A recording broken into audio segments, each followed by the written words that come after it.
Otro de los clientes del doctor Arroyave es Carlos Leder. Sobre este tema, el señor Leder envió una carta al presidente de los Estados Unidos, donde le expresa sus preocupaciones por su caso. Dice Leder que cumplió hace 2 años la totalidad de su condena, 30 años, que es la condena acordada con el gobierno de los Estados Unidos. Una condena de 30 años se paga físicamente con 21, que es el 65% de la condena. Pues el señor Leder dice que le han incumplido los acuerdos y sobre todo han violado la ley y sus derechos fundamentales. Cita el bloqueo a entrevistas entre cónsules y él, la negación de la visa para su hija, que no pudo volver a verlo, el bloqueo a su comunicación con el cónsul y un tema que tiene que ver con la posibilidad a la que según él tiene derecho, y es que él sea extraditado a Alemania por un acuerdo internacional que hay de intercambio de presos. El señor Leder me ha dirigido una carta que dice lo siguiente: lo saludo desde el exterior y primordialmente le agradezco muchísimo el interés de investigar profesionalmente las anomalías injustificadas sobre negación de visas a familiares de los extraditados a los Estados Unidos. Son factores que, aunque los extraditados somos una minúscula minoría, no dejamos de ser ciudadanos, aunque cuando somos sujetos al innecesario proceso de expulsión, extradición de nuestro país de origen. Uno podría decir que ni el CIPA enviaba a sus súbditos a ser juzgados por otra tribu. Sus sacerdotes y jueces nos juzgaban. Mi hija menor, Mónica, creció y se educó en Estados Unidos. Me visitó varias veces hasta que yo, su padre, presenté una queja por violación de mis derechos al debido proceso, acordados y pactados bajo el Tratado de Extradición ante la Corte Suprema de Justicia en Colombia. Entonces, no solamente le quitaron la visa a la niña, y desde entonces me han bloqueado todo acceso al consulado. Le adjunto petición que le hice al presidente de la República. Obviamente no le pido que me apoye, sino que apoye los derechos humanos de los ciudadanos y su familia. Me gustaría mucho poder hablar con usted. Agradecido y atento, Carlos Leder, cédula 19-082-128 de Bogotá. Nos acompaña a esta hora su abogado Óscar Arroyave. Abogado, buenos días. Buenos días, Julio. ¿Cómo está usted? Pues qué cantidad de años lleva usted en los Estados Unidos.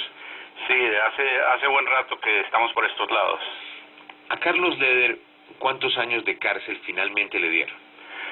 Mire, él empezó con una sentencia de cadena perpetua más 135 años. En el año 91 él firmó un acuerdo de cooperación con el gobierno y él testificó contra el general Noriega.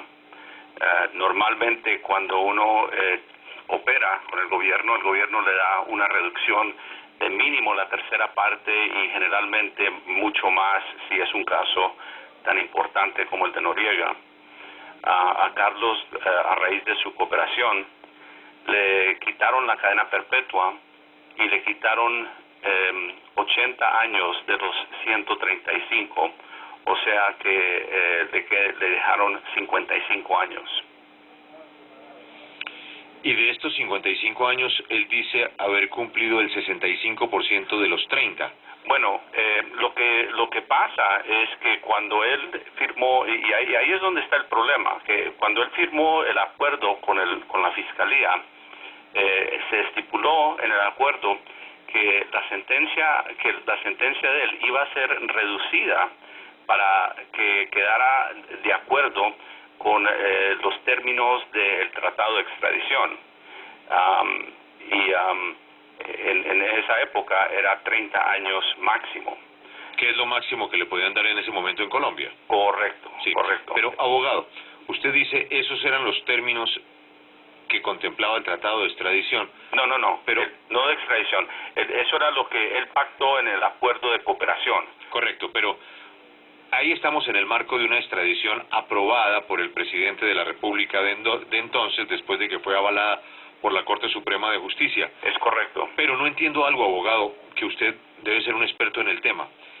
¿Colombia tiene o no tiene tratado de extradición con los Estados Unidos? Bueno, eso es muy interesante. Eso es algo que es muy importante para las personas que están esperando extradición en este momento. Y es que la Corte del 11 Circuito de la Florida, de los Estados Unidos, que gobierna el estado de la Florida, Georgia, Alabama, y como usted sabe, la Florida es donde la mayoría de los extraditables llegan, dictó recién en el caso de Joaquín Mario Valencia Trujillo, una persona que también es conocida como el joven o el abogado o como Oscar Martínez, dictó que no hay tratado de extradición. Que no hay tratado de extradición. En ese caso, en el caso de Valencia Trujillo, hubo un proceso bastante largo ante la Corte en Colombia, en la cual él trató de especificar que no lo podían juzgar por hechos que ocurrieron antes de 1997, y la Corte Suprema de Colombia se negó a hacer nada. Bueno, dijo que no, que él no podía ser juzgado por eso en los Estados Unidos, y pero que no iba a pedir que eliminaran esos términos de la petición de extradición, porque eso era un documento extranjero. Y cuando llegó aquí se le aplicaron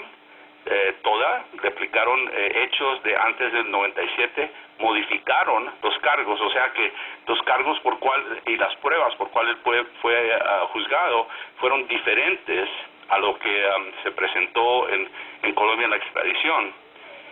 Y cuando él se quejó, después de que lo condenaron y le dieron 40 años, dijeron que él no tenía personalidad jurídica para poder discutir eso. O sea que la ley de especialidad que llaman en tratados de extradición, que dicen que solamente lo pueden juzgar por lo cual fue extraditado, que él no es la propia persona para quejarse de eso, que sería la República de Colombia, y que además él no fue extraditado bajo de un tratado de extradición, que no hay tratado de extradición.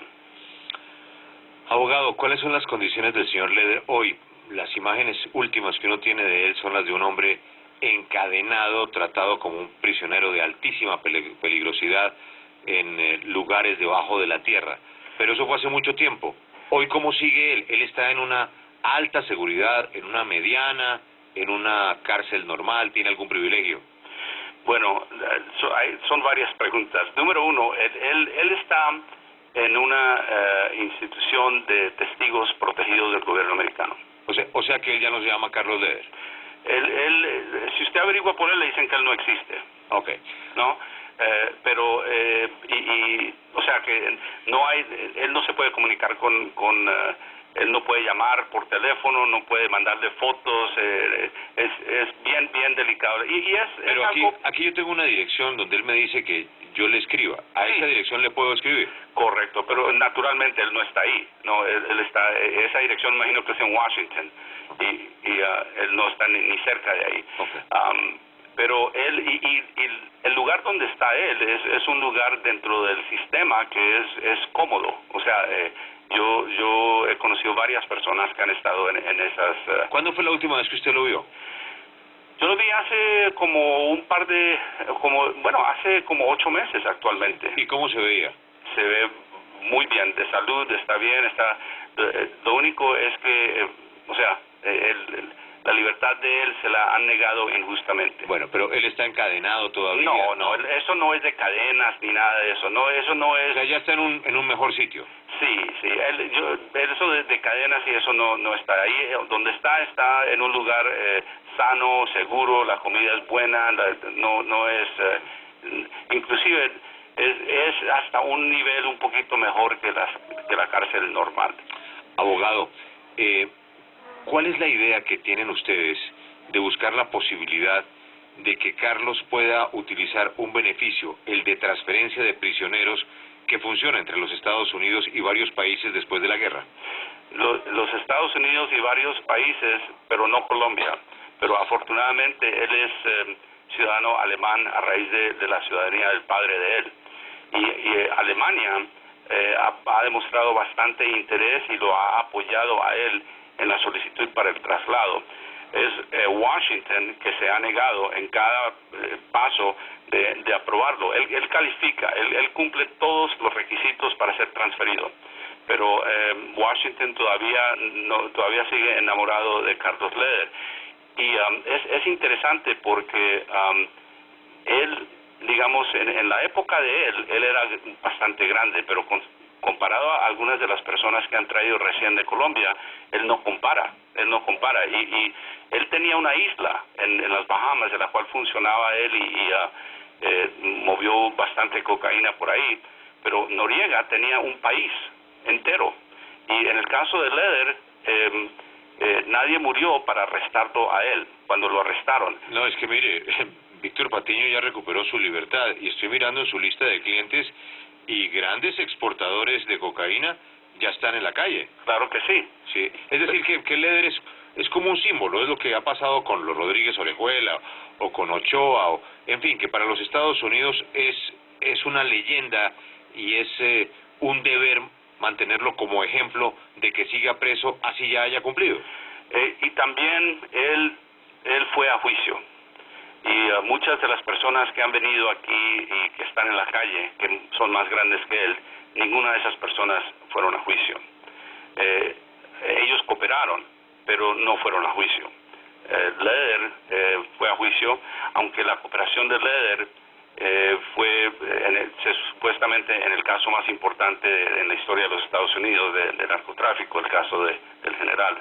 Pero algo interesante, al general le dieron 40 años de cárcel y 200 personas murieron y los Estados Unidos invadió un país para la captura de él. No, y el general ya va a estar libre. Él está esperando. Le están escogiendo su país. Bueno, él ahora mismo tiene cargos pendientes en Francia por lavado de dinero. Correcto, pero con Estados Unidos ya termina. Ya terminó. Y es decir, el hombre al que acusa Leder, que es el gran sustento de su reducción importante, que es Noriega, va a recuperar su libertad antes de la persona que lo delató. Correcto. Sí. Y esa es la mayor cooperación de Leder con los Estados Unidos, el caso Noriega. Y él ha cooperado en otros asuntos que yo no estoy libre para discutir, pero la cooperación de él más que justifica una sentencia igual o menos a la de Noriega. Pero ya eso no va a pasar. Ya él no, o sea, no tiene más recursos para una reducción de sentencia. Lo máximo que él puede aspirar en este momento sería el traslado a Alemania. Y una vez que llega a Alemania, la sentencia de él sería convertida al sistema alemán, a la ley alemán, y quería decir que él inmediatamente calificaría para estar en la calle en Alemania. Abogado, a propósito de lo que usted comenta de la ciudadanía alemana del señor Leder, quisiera preguntarle sobre las gestiones que ha hecho cada uno de los consulados, tanto el colombiano como el alemán, para restablecer los derechos que dice el señor Leder se le están violando con respecto a la no visa de su hija, a la imposibilidad de visitas de parte de los consulados. ¿Qué tan efectivas han sido estas gestiones? ¿Se han sido insistentes cada uno de los consulados ante las autoridades americanas o no? Es interesante, pero el país que más ha apoyado a Carlos ha sido Alemania. El consulado de Colombia lo fue a visitar a él y empezaron a hacer algunos trámites, pero no han resuelto absolutamente nada. Pero el gobierno alemán ha estado en contacto con la embajada americana, verdaderamente se han movido para tratar de lograr el traslado de él. Pero Colombia hizo algunas gestiones, pero nada. Y algo interesante, en una época el gobierno colombiano pidió, estaba haciendo un estudio sobre las sentencias y los derechos de las personas que habían sido extraditados. En el año 2006 creo que fue que hizo eso. Y Carlos presentó una petición bastante detallada explicando cómo fueron violados los derechos de él y no llegó a nada. Llegó primero a la corte en Colombia, lo recibió y dijo que eso era un asunto del Ministerio de Relaciones Exteriores y luego eso dijeron que no, que eso era un asunto del gobierno americano y hasta ahí llegó, no se hizo nada más. O sea, hay una leyenda sobre la captura de Carlos Leder. Ajá. Y es que él estaba muy loquito en aquella época, estaba demasiado inquieto mentalmente, por decirlo de alguna manera, y eso se volvió una preocupación para algunos colegas suyos del negocio del narcotráfico. Y es que las locuras de Carlos les podrían representar problemas a otros grandes capos. Y fueron esos capos los que decidieron entregarlo y dar las coordenadas y en su momento facilitar la operación de su captura cuando los capos tenían una gran influencia sobre las autoridades en Colombia. ¿Carlos acepta esa versión de su captura? ¿Usted sugiere que ellos han dejado de tener esa influencia? Yo sugiero que no tienen la misma influencia que tenían antes. Ajá, bueno, quizás no la misma. Sí. ¿Cuál era la última parte de la pregunta? Perdón. Si Carlos acepta esa teoría sobre su captura, y es que sus propios compañeros o colegas o competidores lo entregan porque él se estaba convirtiendo en un problema por su personalidad de aquellos años. Yo nunca he hablado directamente con él sobre el tema, pero me parece que ese concepto generalmente es aceptado, ¿no? Okay. Ahora permítame le contrapreguntar lo que usted me preguntó. ¿Usted considera que hoy la mafia en Colombia tiene la misma influencia en las autoridades que tenía en la época de Carlos? Tiene bastante. Yo no tanto como de Carlos, no, pero tiene bastante. Tiene bastante. Abogado Arroyave, muchísimas gracias por atendernos. Lo invito a que escuche ahora a la hija de Carlos Leder, que nos acompaña también en esta emisión. Muchas gracias. Muy gentil. Ok, que esté bien. Ay.